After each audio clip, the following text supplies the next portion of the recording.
Good morning schools, welcome to another class of super 100 programme. पिछली classes में हमने chemistry में चैप्टर नंबर 3 यानी इलेक्ट्रोकेमिस्ट्री विद्युत रसायन के बारे में पढ़ा था। आज हम उसी क्रम में चालकता को पढ़ने वाले हैं। कल हमने चालकता के बारे में पढ़ा था कि चालकता को हम दो प्रकार से निरूपित कर सकते हैं। एक होती है मोलर चालकता और दूसरी होती है हमारे पास में तुल्यांकी चालकता यानी कि इक्विवेलेंट कंडक्टेंस।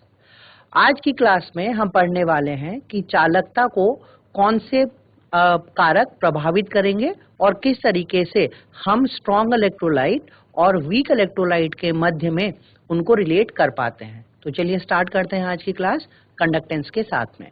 कल की क्लास में हमने पढ़ा था चालकता के बारे में और हमने पढ़ा था जो कंडक्टेंस है इसको हम बोलते हैं 1/R, यानी जो प्रतिरोध होगा अगर हम उसका रेसिप्रोकल लिखें तो वही क्या है, कंडक्टेंस है। हमने यह भी पढ़ा कि जो प्रतिरोध है यह लेंथ और एरिया के ऊपर डिपेंड करता है और यहाँ पर R is equal to rho into L/A हम ये इसको लिख सकते हैं, जहां पर जो रो है वह स्पेसिफिक रेजिस्टेंस या रेजिस्टिविटी होती है जिसको हम विशिष्ट प्रतिरोध कहते हैं। और यहां से हमने समझा था अगर हम इस विशिष्ट प्रतिरोध का रेसिप्रोकल लेंगे तो यह रेसिप्रोकल विशिष्ट चालकता के मान के बराबर होता है, जिसको हम कापा से निरूपित करते हैं और कापा हमारे पास होता है कंडक्टेंस और L/A को कहा जाता है सेल कांस्टेंट।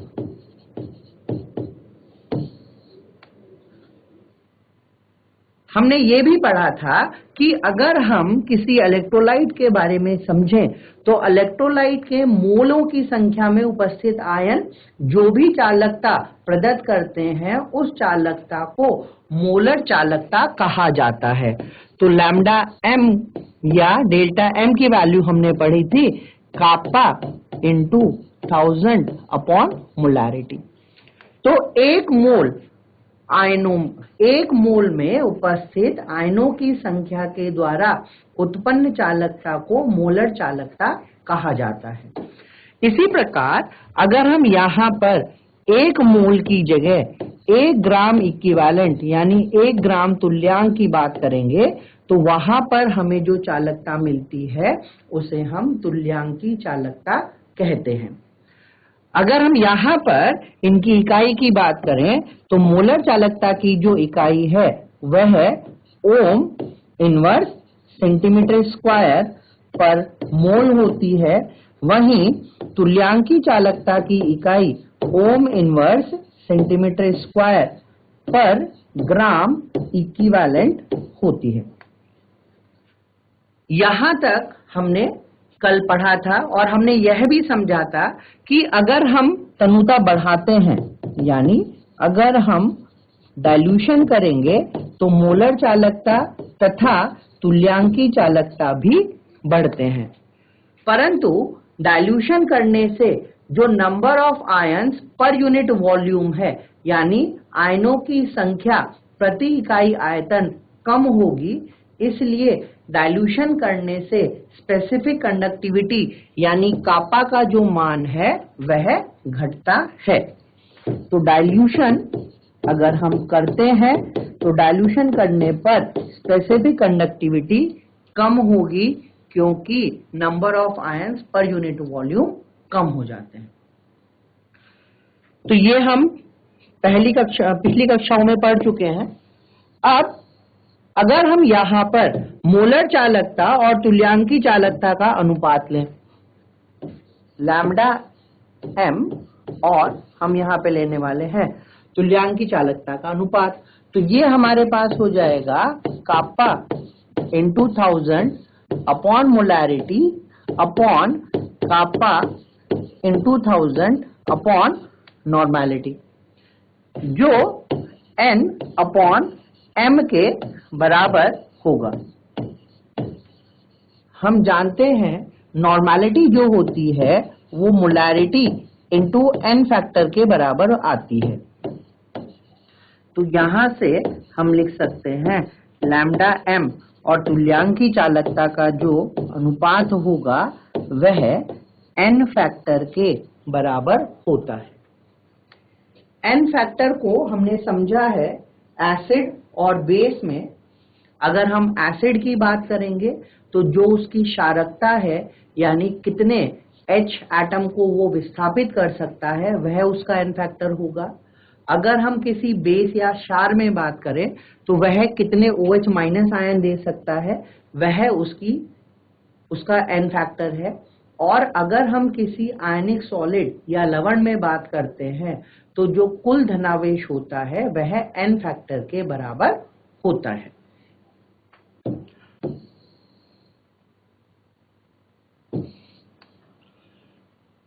यहां पर हम एक और चीज को समझ सकते हैं कि अगर मैं कभी तनुता बढ़ाता हूं, ठीक, ये हमने समझा है कि अगर हम तनुता बढ़ाएंगे यानी अगर डाइल्यूशन इंक्रीज होगा तो मोलर चालकता या जो तुल्यांकी चालकता है उनका मान बढ़ता है। इसका मतलब अगर हम डाइल्यूशन को इनफाइनाइट कर दें, हम बात किसकी कर रहे हैं, हम कर रहे हैं यहां पर इनफाइनाइट डाइल्यूशन की, जिसको हिंदी में अनंत तनुता कहा जाएगा।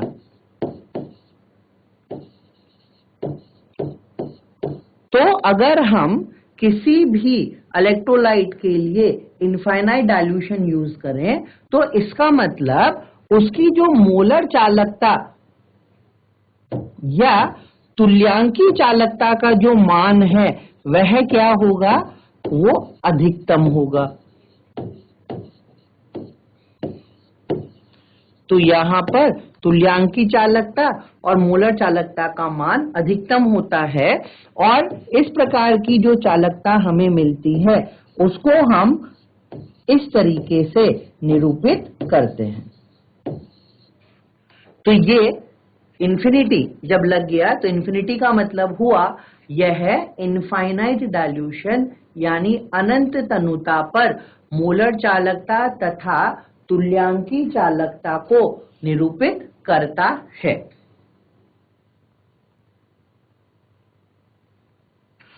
और यहां पर हम इन्फिनिटी डाइल्यूशन की अगर बात कर रहे हैं तो इसका मतलब कि जो इलेक्ट्रोलाइट है वो क्या हो गया, वो 100% आयोनाइज हुआ है, चाहे वह वीक इलेक्ट्रोलाइट है और चाहे वह स्ट्रॉन्ग इलेक्ट्रोलाइट है। अनंत तनुता का मतलब कि जो विद्युत अपघटय है उसका पूर्णतः आयनीकरण हुआ है यानी वो 100% आयोनाइज हुआ है। अब अनंत तनुता पे अगर हम अलग अलग चालकताओं को देखें प्रबल अपघटय के लिए तथा दुर्बल अपघटय के लिए, तो वो किस प्रकार से आती हैं उनको हम एक ग्राफ के द्वारा समझ सकते हैं। तो अगर हम यहां पर एक ग्राफ प्लॉट करें मोलर चालकता जिसकी इकाई है ओम इनवर्स सेंटीमीटर स्क्वायर पर मोल तथा अंडर रूट ऑफ कॉन्सेंट्रेशन जो मोल पर लीटर में होगा। हमें पता है कि अगर सांद्रता बढ़ती है तो सांद्रता बढ़ने का मतलब तनुता कम हो रही है, इसका मतलब जो चालकता का मान है वो भी क्या होगा, कम होगा। यानी अगर हम किसी स्ट्रॉन्ग इलेक्ट्रोलाइट के लिए ये ग्राफ प्लॉट करें तो ये कुछ इस तरीके का ग्राफ हमें मिलता है। अगर इस ग्राफ को हम थोड़ा सा एक्स्ट्रापोलेट करके इस एक्सिस पे कट कर दें, अब ये एक्सिस क्या है, ये वो एक्सिस है जहां पर कंसंट्रेशन कितनी है, शून्य है यानी सांद्रता शून्य है, या आप ये कह सकते हैं कि यह वह पॉइंट है जहां पे डाइल्यूशन कैसा है, इनफाइनाइट है। तो इसका मतलब मैं यहां पर लैम्डा m इंफिनिटी को फाइंड आउट कर सकता हूं, लेकिन ध्यान रखिएगा यह सिर्फ स्ट्रॉन्ग इलेक्ट्रोलाइट के लिए ही वैलिड होगा। अब यहां पर हम लिख सकते हैं lambda m is equal to lambda m infinity minus some constant b into under root of c। जो हम ग्राफ से भी देख सकते हैं कि लैम्डा m और अंडर रूट c में अगर हम ग्राफ प्लॉट करेंगे तो हमें यहां पर ये नेगेटिव स्लोप की वैल्यू मिलेगी, जहां पर इंटरसेप्ट से हम लैम्डा m इंफिनिटी को फाइंड आउट कर सकते हैं। इस समीकरण को डेबाय हकल ऑनसागर समीकरण कहा जाता है। तो कंपटीशन में कई बार इसके ऊपर क्वेश्चन आया हुआ है कि डेबाय हकल ऑनसागर इक्वेशन किस तरीके से लिखी जा सकती है और सही तरीका इसका क्या है। तो लैम्डा m यानी मोलर चालकता बराबर होगी मोलर चालकता अनंत तनुता पर minus b under root c, जहां पर b कांस्टेंट वैल्यू है जो एक्सपेरिमेंटल कंडीशन के ऊपर निर्भर करती है। दूसरा हमें यहां पे ध्यान रखना है कि ये जो डेबाय हकल ऑनसागर इक्वेशन है यह सिर्फ और सिर्फ स्ट्रॉन्ग इलेक्ट्रोलाइट के लिए ही वैलिड है। अगर हम कभी वीक इलेक्ट्रोलाइट यानी दुर्बल इलेक्ट्रोलाइट के लिए इस तरह के ग्राफ को प्लॉट करेंगे तो यहां पर हमें कुछ इस तरीके का कर्व देखने को मिलता है। ये वीक इलेक्ट्रोलाइट है और ये कर्व कभी भी इस कॉन्सेंट्रेशन इक्वल टू 0 को कट नहीं करेगा, इसलिए इस ग्राफ के द्वारा हम दुर्बल विद्युत अपघटनों के लिए अनंत तनुता पर मोलर चालकता या तुल्यांकी चालकता का मान ज्ञात नहीं कर सकते हैं। अब अगर हम यहां पर इस कांस्टेंट b की बात करें तो ये जो कांस्टेंट b है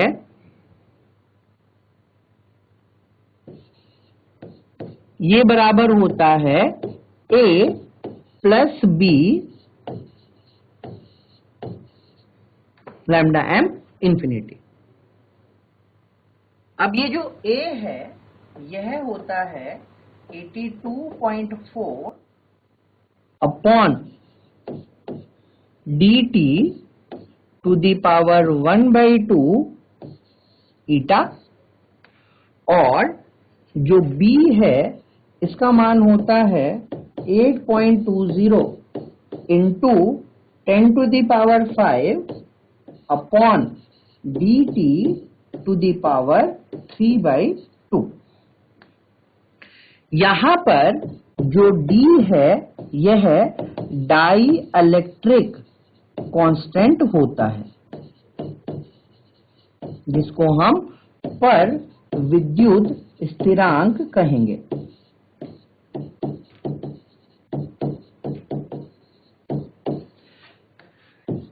जबकि अगर हम बात करें यहां पर ईटा की तो जो ईटा है यह T ताप तथा C सांद्रता पर हमारे पास में जो माध्यम होगा उसकी शान्यता यानी उसकी विस्कोसिटी को निरूपित करता है। तो माध्यम की शान्यता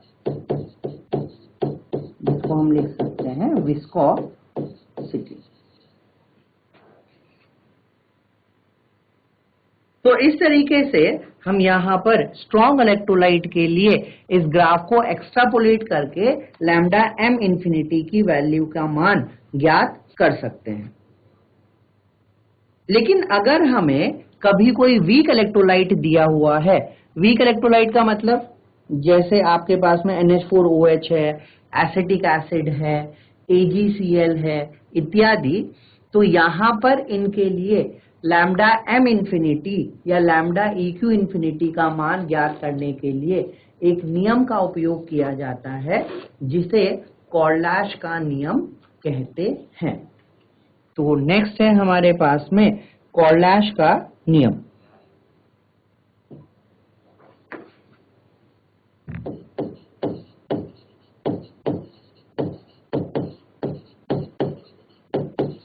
कॉर्लाश लॉ।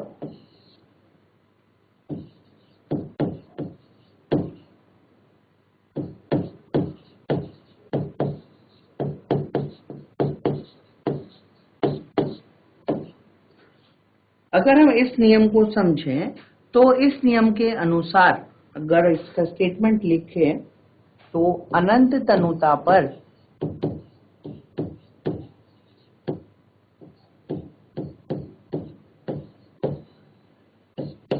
जब वियोजन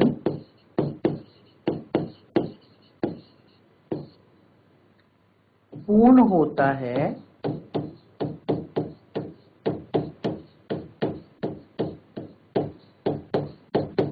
तो विद्युत अपघटय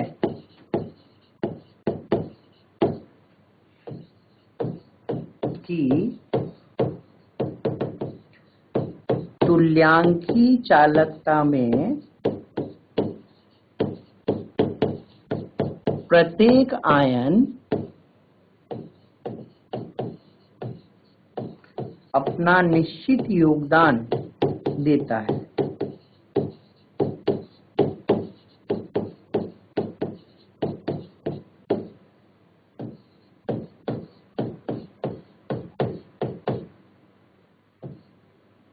या हम ऐसा भी कह सकते हैं कि किसी विद्युत अपघटय की मोलर चालकता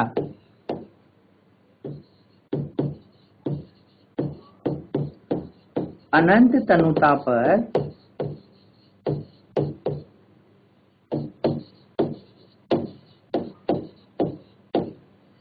धनायन या धनायनों तथा ऋणायनों की आयनिक चालकता का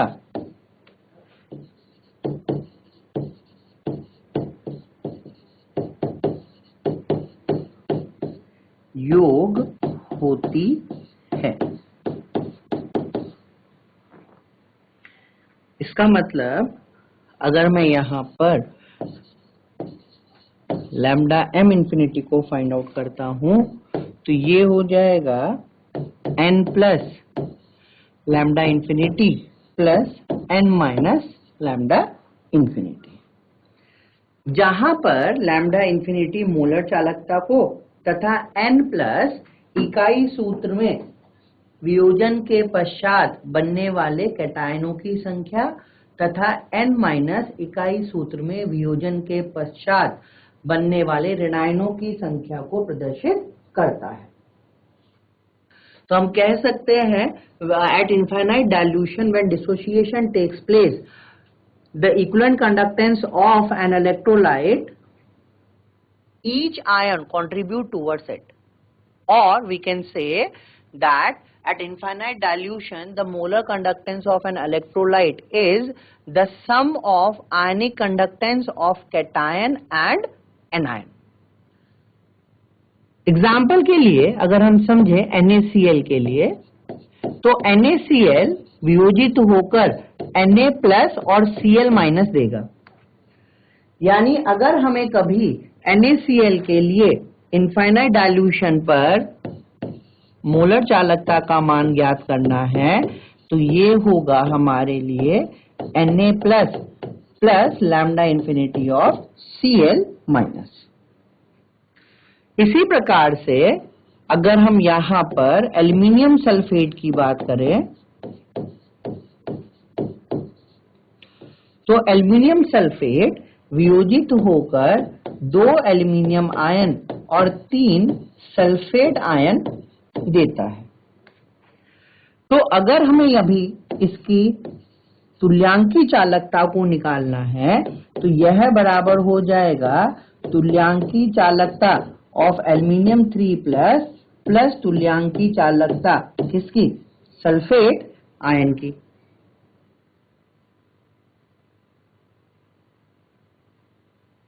अब ये हमने पढ़ा है कि लैम्डा इंफिनिटी अगर हम तुल्यांकी की निकाल रहे हैं तो ये किसके बराबर होगा। हमने अभी पढ़ा था lambda m upon lambda E Q किसके बराबर था? n फैक्टर के। यानी ये किसके बराबर हो जाएगा? ये हो जाएगा lambda m upon n factor के। और n फैक्टर क्या है? अगर हम किसी सॉल्ट में बात करेंगे तो ये किसके बराबर होगा? ये बराबर होगा उसके कुल धनावेश के। तो हम बोल सकते हैं कुल धनावेश के बराबर यह होगा। तो इस प्रकार से अगर हम यहां पर इसको समझें तो हम कह सकते हैं, अगर हम पहले एल्युमिनियम आयन के लिए देखें, तुल्यांकी चालकता अनंत तनुता पर, तो जो भी इसकी मोलर चालकता का मान होगा, कुल धनावेश कितना है इसका? 3। इसी प्रकार से अगर हम लैम्डा इक्विवेलेंट सल्फेट आयन के लिए निकालेंगे तो ये हो जाएगा लैम्डा m इंफिनिटी अपॉन 2। तो इस प्रकार से अगर हमें यहां पर एल्युमिनियम सल्फेट के लिए, ध्यान रखिएगा हम तुल्यांकी चालकता के लिए लिख रहे हैं, तो ये हो जाएगा लैम्डा EQ ऑफ एल्युमिनियम, तो लैम्डा m इंफिनिटी बाई 3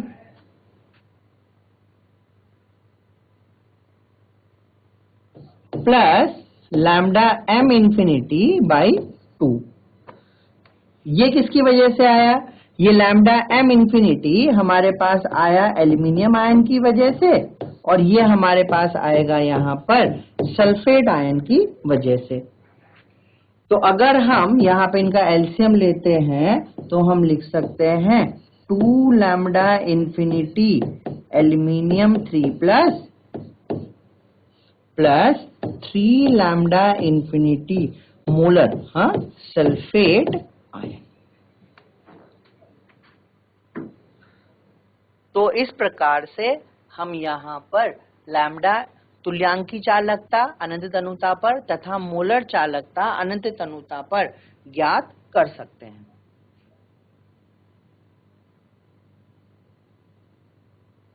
अगर हम यहाँ पर इस कॉर्लैश नियम के कुछ अनुप्रयोग यानी कुछ एप्लीकेशन को देखते हैं तो वो किस प्रकार से हो सकते हैं?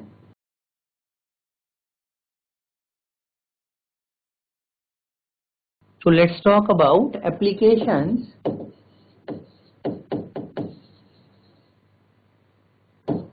of कॉर्लैश लॉ, कॉर्लैश नियम के अनुप्रयोग। पहला है हमारे पास में डिग्री ऑफ डिसोसिएशन, जिसको हम लिखते हैं अल्फा, यानी वियोजन कोटि। वियोजन कोटि। अगर हम अल्फा को डिफाइन करें तो अल्फा हुआ moles dissociated upon total moles. Alpha हुआ मोल्स डिसोसिएटेड अपॉन टोटल मोल।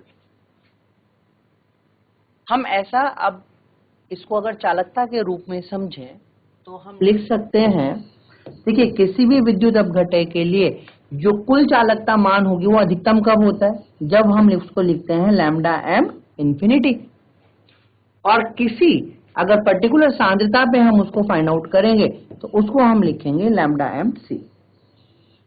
तो किसी भी दुर्बल विद्युत अपघटय के लिए अल्फा का जो मान होता है वो lambda mc upon lambda m infinity होता है। दूसरा इसका एप्लीकेशन हम लिख सकते हैं for determining dissociation constant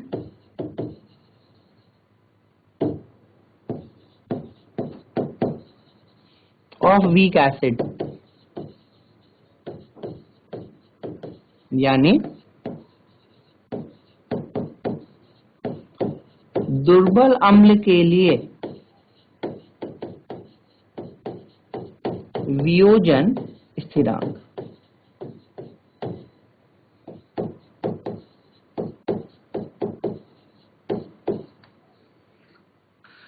for example हमारे पास कोई एक वीक एसिड है HA, जिसकी सांद्रता C मोल प्रति लीटर है और यह इस तरीके से वियोजित होता है। अगर हम टाइम 0 की बात करें तो इसका 1 मोल यहां पर उपस्थित है, ये 0 और 0 होगा। टाइम t पर जब वियोजन पूर्ण होता है तो इसको मैं 1 माइनस अल्फा और अल्फा लिख सकता हूं। अगर इसकी कॉन्सेंट्रेशन C है तो हम इसको C से मल्टीप्लाई कर दें। तो इस दुर्बल अम्ल का अगर हम वियोजन स्थिरांक Ka निकालेंगे तो यह होगा मोलर सांद्रता H plus A minus upon HA। H plus हो गया C अल्फा, ये भी हो गया C alpha upon C 1 minus alpha. तो इसको अगर हम यहां पर देखेंगे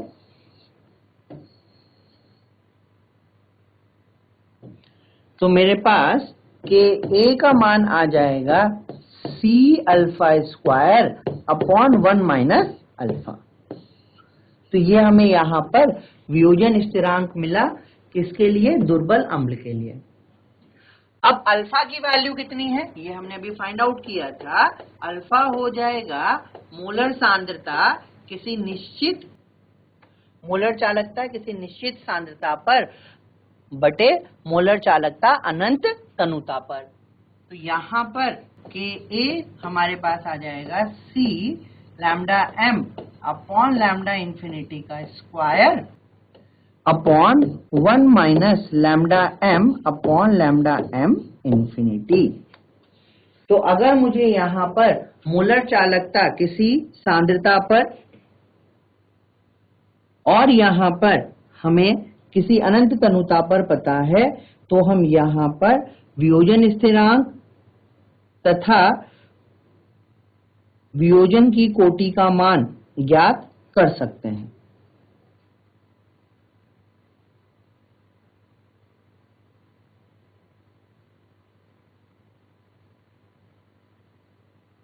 तीसरा एप्लीकेशन है हमारे पास यहां पर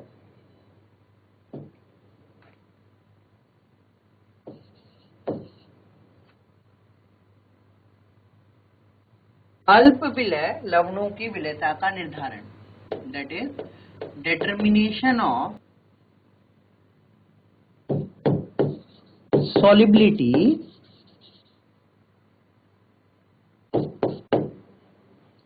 of Sprangli soluble salt. Sprangli soluble salt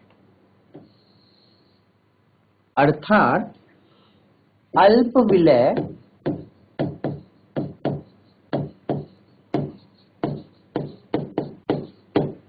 लवणों की विलयता का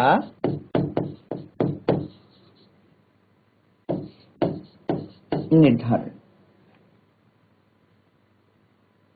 हमें पता है अगर किसी विलय में लवण बहुत ही अल्प विलय है, यानी अगर वो स्प्रैंगली सॉल्युबल सॉल्ट है, तो इस सांद्रता पर इसकी मोलर अथवा तुल्यांकी सांद्रता का मान इसकी अनंत सांद्रता पर मोलर अथवा तुल्यांकी सांद्रता के मान के लगभग बराबर होता है। तो हम लिख सकते हैं कि अगर हमारे पास कोई मोलर सांद्रता है, मोलर चालकता है किसी सांद्रता पर, और अगर मैं यहां पर हम लिमिट लगा रहे हैं, कॉन्सेंट्रेशन को मैं कितना कर दे रहा हूं? 0। तो अगर मैं कॉन्सेंट्रेशन को 0 करूंगा तो ये कितना हो जाएगा? यह अनंत तनुता पर जो मोलर चालकता का मान आएगा उसके बराबर मानी जाएगी। इसी प्रकार से अगर हम यहां पर तुल्यांकी चालकता की बात करें, यहां भी हम लिमिट लगा रहे हैं, c को हम कर दे रहे हैं 0, और c का 0 करने का मतलब है कि हम यहां पर बात कर रहे हैं अनंत तनुता की।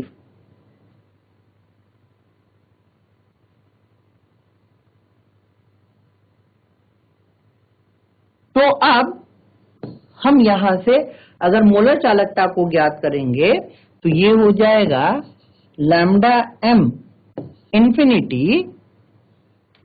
देखिए पहले ये समझते हैं लैम्डा m कितना होता है बेटा। लैम्डा m होता है कापा इंटू 1000 अपॉन मोलारिटी।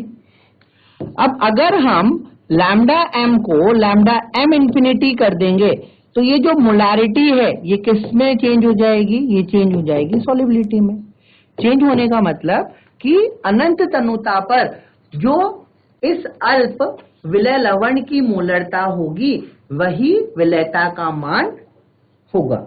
तो हम यहां पे लिख सकते हैं lambda m infinity is equal to kappa into 1000 upon solubility, यानी विलयता। और यहां पर सॉल्युबिलिटी किसमें होगी, ये होगी यहां पर मोल प्रति लीटर में। और अगर मुझे कभी सॉल्युबिलिटी निकालनी है किसी लवण के लिए, लेट्स से हमारे पास में AXBY कोई लवण है, तो ये हमें क्या देगा, XAY प्लस YBX माइनस। तो इसके लिए अगर कभी विलयता उत्पाद यानी KSP की वैल्यू आएगी तो ये आती है x to the power x, y to the power y, और सॉल्युबिलिटी अगर S है तो आ जाएगा x प्लस y। तो यहां से हम इसके लिए विलयता गुणनफल यानी KSP तथा S सॉल्युबिलिटी यानी विलयता का मान ज्ञात कर सकते हैं।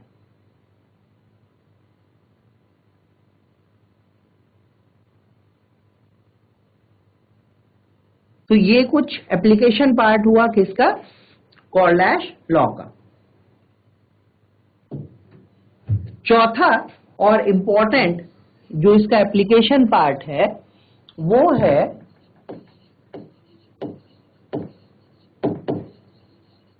Determination of lambda m infinity और lambda EQ infinity for weak electrolyte.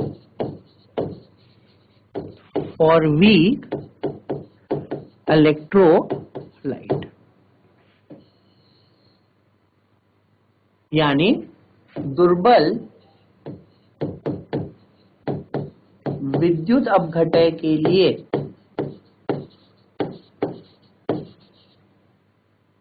अपघटय के लैम्डा m इंफिनिटी और लैम्डा EQ इंफिनिटी का निर्धारण। तो तुल्यांकी चालकता अनंत तनुता पर तथा मोलर चालकता अनंत तनुता पर हम किस प्रकार से निकाल सकते हैं। तो यहां पर हमें एक सीक्वेंस को याद रखना है। जैसे हमें यहां पर एक स्ट्रॉन्ग इलेक्ट्रोलाइट दिया होगा,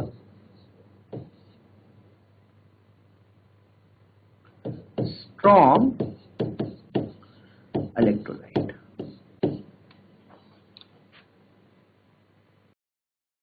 और इसमें हम कोई एक लवण सॉल्ट 1 मिलाएंगे। जब ये स्ट्रॉन्ग इलेक्ट्रोलाइट किसी लवण यानी सॉल्ट 1 के साथ में रिएक्ट करेगा तो यहां पर हमें एक वीक इलेक्ट्रोलाइट मिलेगा और इसके साथ में हमें एक सॉल्ट 2 यहां पर मिलेगा। तो अगर हमें कभी अनंत तनुता पर वीक इलेक्ट्रोलाइट के मान को फाइंड करना है तो ये मेरे पास हो जाएगा स्ट्रॉन्ग इलेक्ट्रोलाइट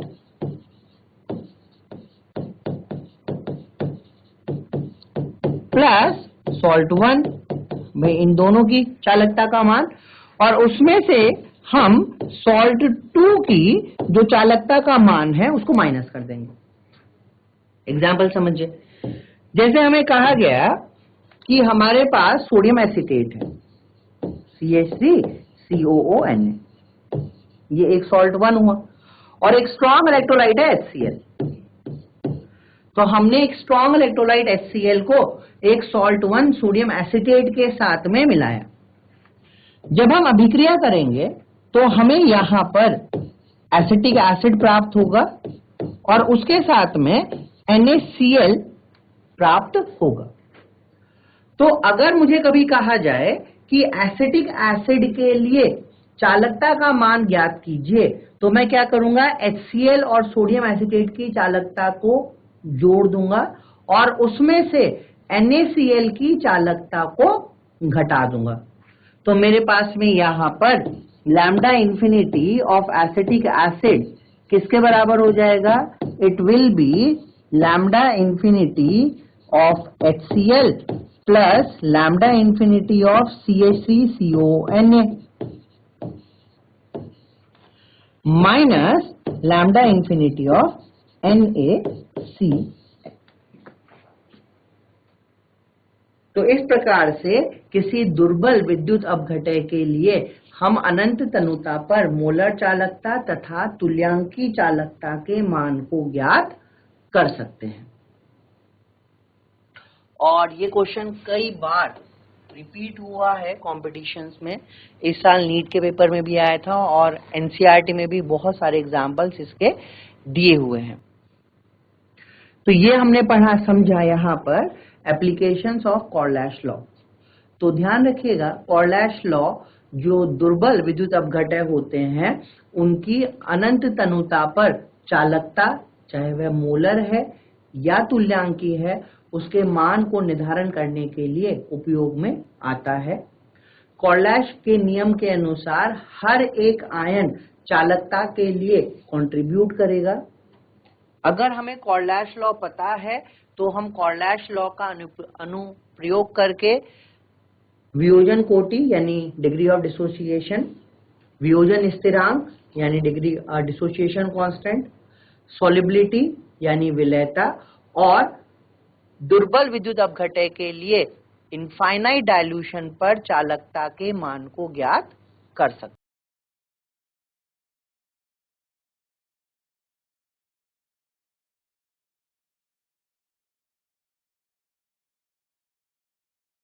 नेक्स्ट है हमारे पास में यहां पर ट्रांसपोर्ट नंबर।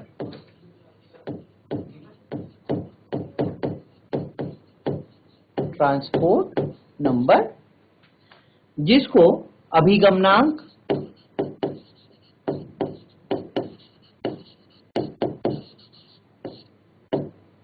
या अभिगमन संख्या कहते हैं।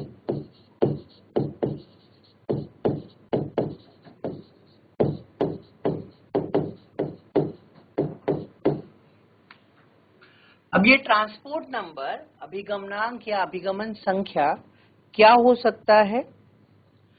तो कोई भी आयन, हमें पता है कि जब हम एक इलेक्ट्रोलाइट की बात कर रहे हैं तो उस इलेक्ट्रोलाइट में दो टाइप के आयन हो सकते हैं भाई, या तो पॉजिटिव होगा या तो फिर नेगेटिव होगा।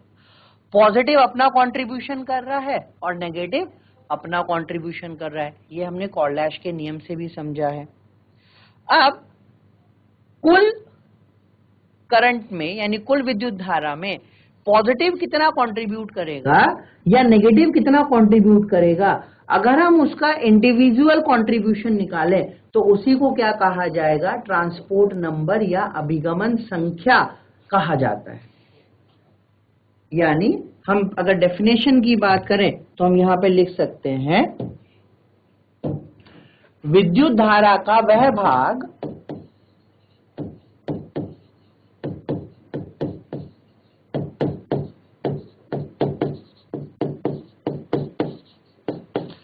जो आयन द्वारा ले जाया जाता है।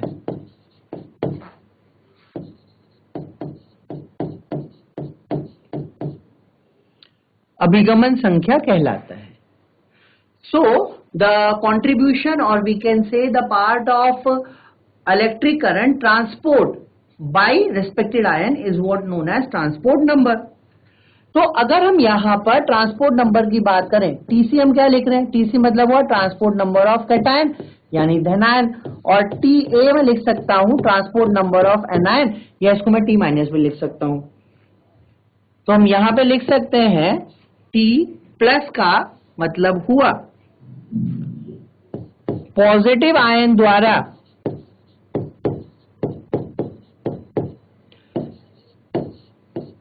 ले जाने वाली विद्युत धारा,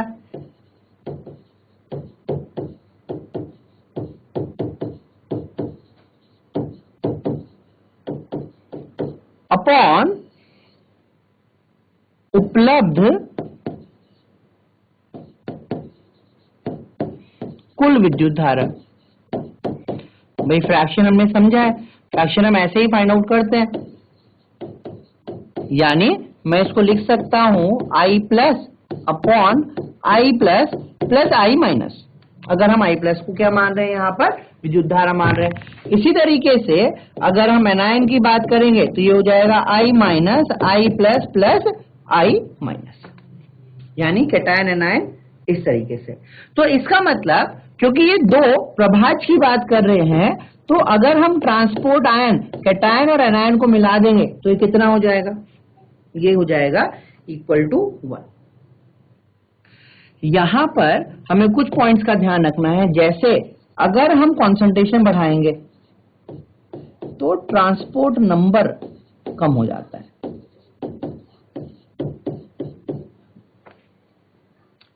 कंसंट्रेशन बढ़ाने पर अभिगमांक घटता है।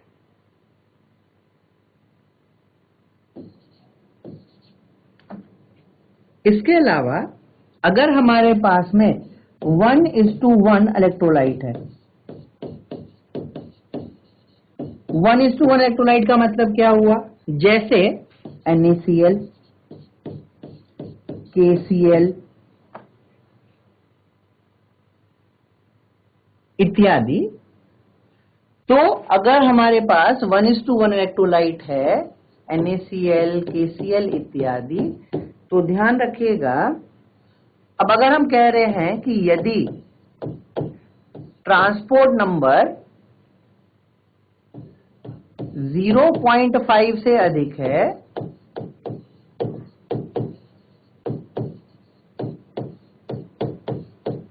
तो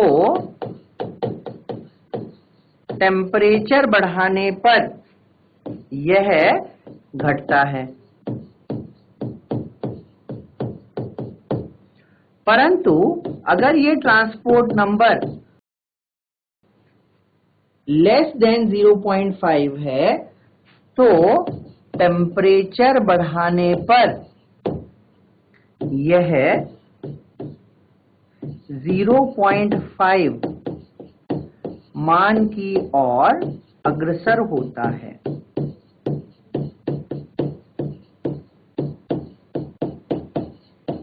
अग्रसर होता है।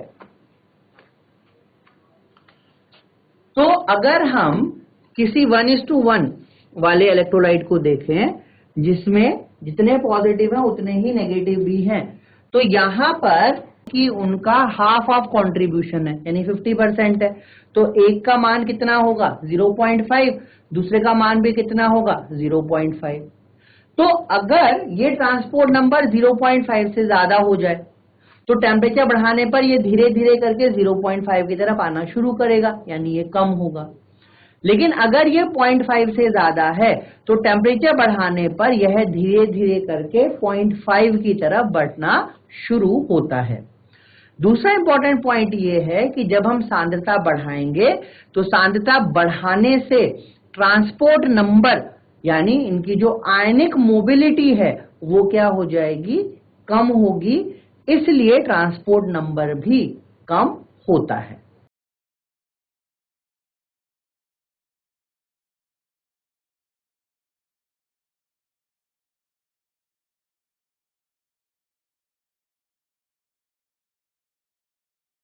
तो हम यहां पर एक और पॉइंट को ऐड कर सकते हैं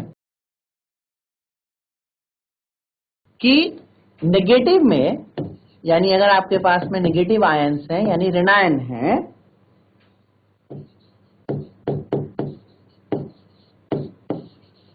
जल का तापमान कम होने पर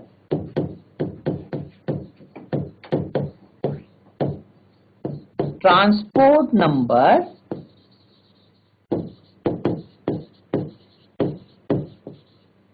बढ़ता है।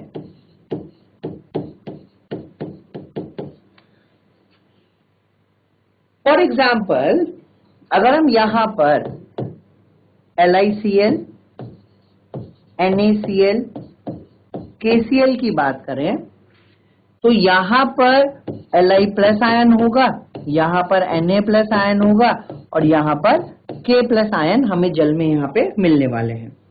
तो इनकी जो ट्रांसपोर्ट नंबर है वो 0.238, 0.396 व 0.496 होता है।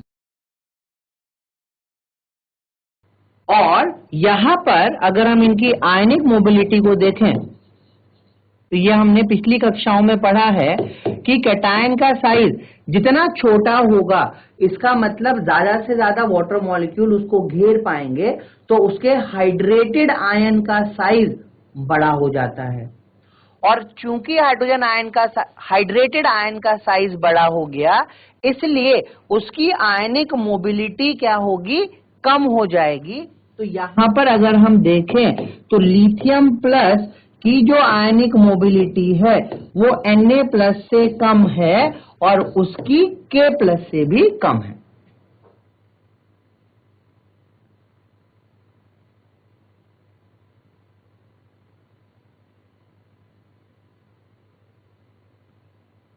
तो ये चीज हमें ध्यान रखनी है। ये कब है बेटा आयनिक मोबिलिटी, ये है सॉल्यूशन में। और ये कम क्यों हुई, क्योंकि एक्वस में Li प्लस आयन का जो साइज है, ये कौन से साइज है, ये हम बात कर रहे हैं यहाँ पे हाइड्रेटेड आयन की, ध्यान रखिएगा। अगर नॉर्मली हम देखें तो नॉर्मली लिथियम प्लस का साइज छोटा होता है, लेकिन अगर हाइड्रेशन में हम बात करेंगे तो उसका साइज क्या होगा, बढ़ जाएगा और इसलिए उसकी आयनिक मोबिलिटी क्या हो जाएगी, कम हो जाएगी। इन्हीं के आधार पर हम यहाँ पर कुछ अनुमापन या टाइट्रेशन कर सकते हैं। तो वो किस तरीके से आते हैं उनको भी समझ लेते हैं। तो हमारे पास है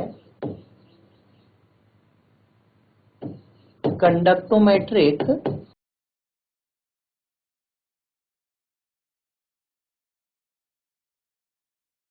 टाइट्रेशन, इसको हम चालक मिति अनुमापन कहते हैं।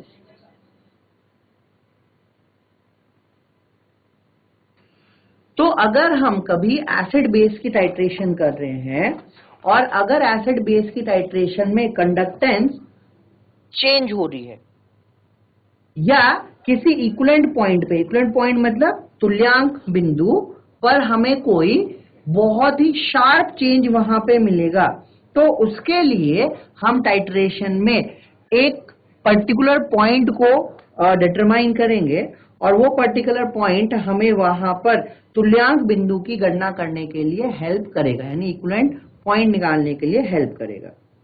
तो यहां पर अलग अलग प्रकार के ग्राफ हमें मिल सकते हैं। हम यहां पर प्लॉट कर रहे हैं चालन यानी कंडक्टेंस और वॉल्यूम ऑफ NaOH के साथ में।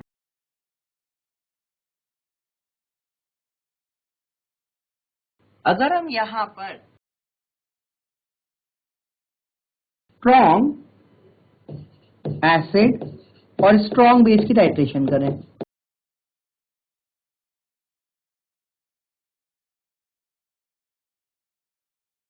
तो हमें यहां पर जो कर्व मिलेगा वो कुछ इस प्रकार का मिलता है और यहां से ये हमें क्या मिलेगा ये हमें मिलेगा इक्विवेलेंट पॉइंट या तुल्यांक बिंदु। इसी प्रकार से अगर हम यहां पर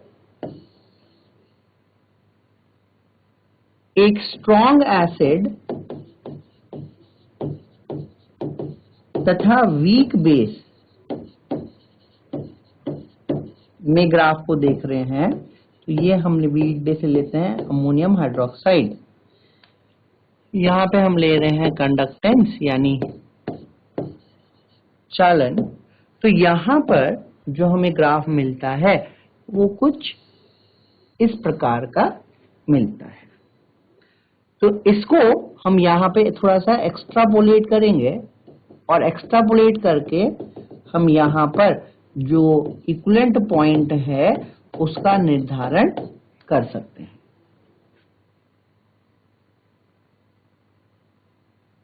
तो ये हुआ हमारे पास में स्ट्रॉन्ग एसिड स्ट्रॉन्ग बेस, ये हो गया हमारे पास में स्ट्रॉन्ग एसिड वीक बेस के लिए।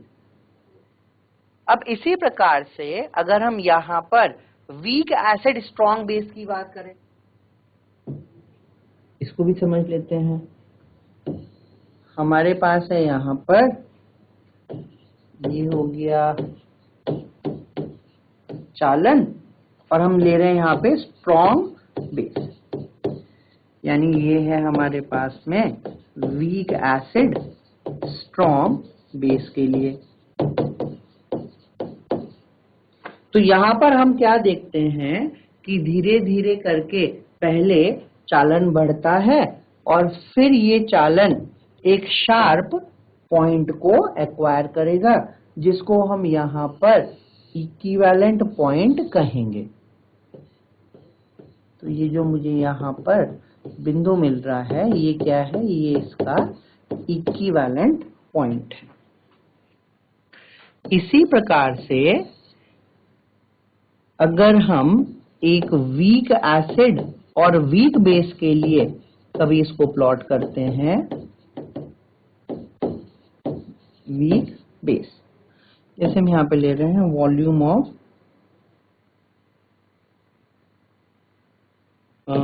यहाँ पे हम ले लेते हैं स्ट्रॉन्ग एसिड, पहले एक वाला कर्व देख लेते हैं, स्ट्रॉन्ग एसिड और वीक बेस यानी HCl।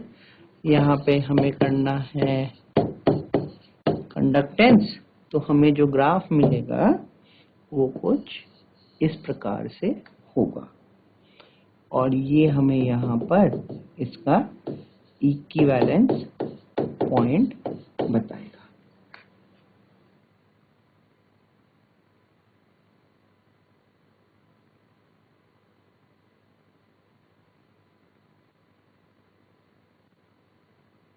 ठीक है, तो हमने वीक एसिड स्ट्रॉन्ग बेस समझ लिया, स्ट्रॉन्ग एसिड वीक बेस समझ लिया।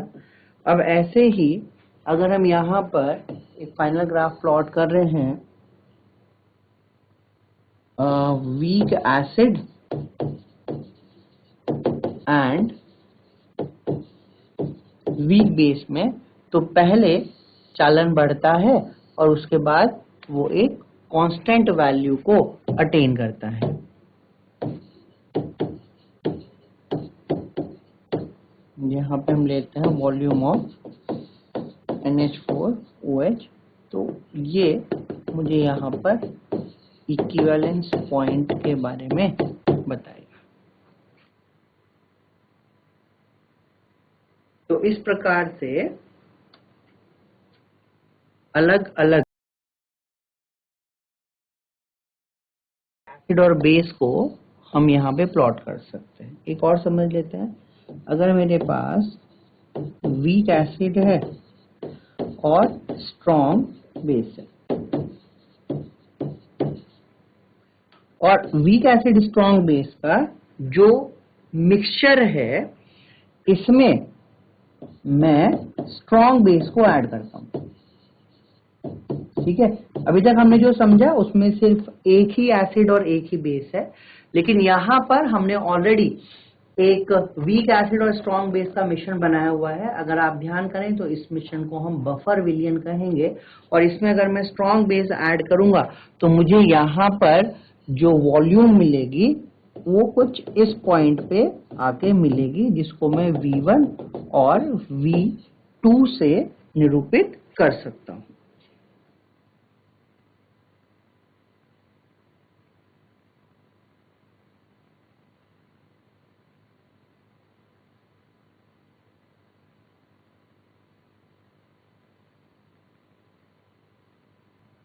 तो ये हमने अलग अलग कंडक्टिविटी टाइटेशन के ग्राफ को समझा और देखा है, और यहाँ पर जो कंडक्टेंस वाला चैप्टर है या टॉपिक है वो यहीं पे खत्म होगा। इससे रिलेटेड एक न्यूमेरिकल कर लेते हैं। न्यूमेरिकल में मुझे दिया हुआ है अनंत तनुता पर यानी इंफिनिटी पर BaCl2 H2SO4 तथा HCl की चालकता हमें दी हुई है, जो x1 साइमन सेंटीमीटर स्क्वायर पर equivalent, x2 Simon centimetre square पर इक्विवेलेंट तथा x3 साइमन सेंटीमीटर स्क्वायर पर इक्विवेलेंट है। इसका मतलब ये हमें यहाँ पर तुल्यांकी चालकता का मान दिया हुआ है। हमें कहा गया है यदि बेरियम सल्फेट के संतृप्त विलयन यानी सैचुरेटेड सॉल्यूशन की विशिष्ट चालकता, यानी हमें कापा की वैल्यू दी हुई है, विशिष्ट चालकता Y सीमेन पर सेंटीमीटर हो, तो बेरियम सल्फेट के लिए Ksp का मान ज्ञात कीजिए।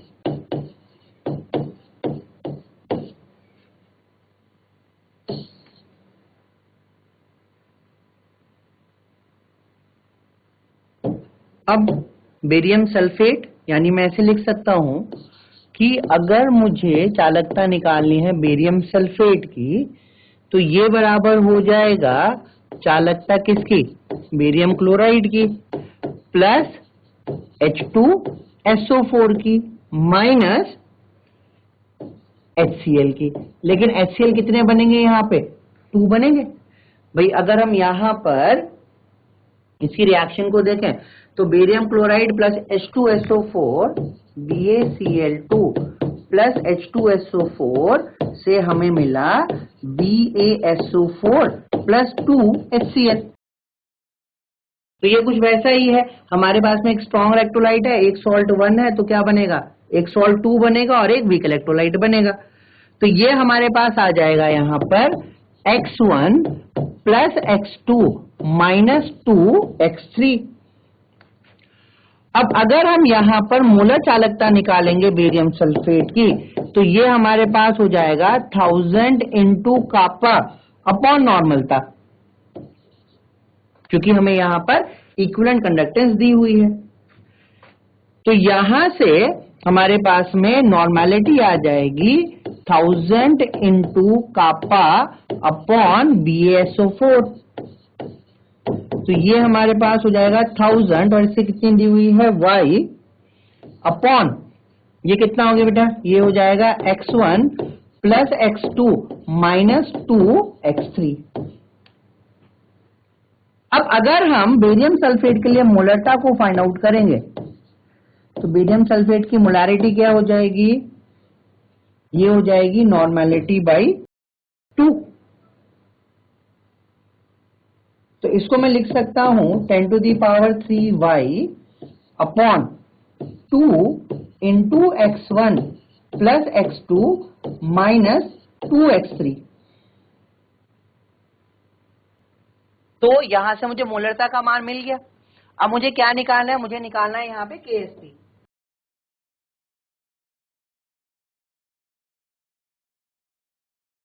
तो अगर मैं यहाँ पर KSP को देख रहा हूं तो KSP हो जाएगा S का स्क्वायर यानी 10 to the power 3 into y upon 2 into x1 plus x2 minus 2x3 की power 2, that is 10 to the power 6 y square upon 4 x1 plus x2 minus 2x3 का स्क्वायर।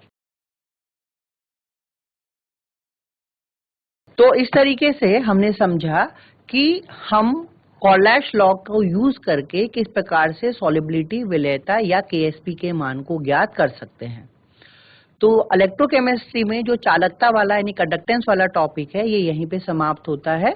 अगली क्लासेस में हम electrolysis यानी विद्युत अपघटयकरण तथा इलेक्ट्रोकेमिकल सेल यानी विद्युत रासायनिक सेल के बारे में पढ़ेंगे। Thank you all of you, have a nice day.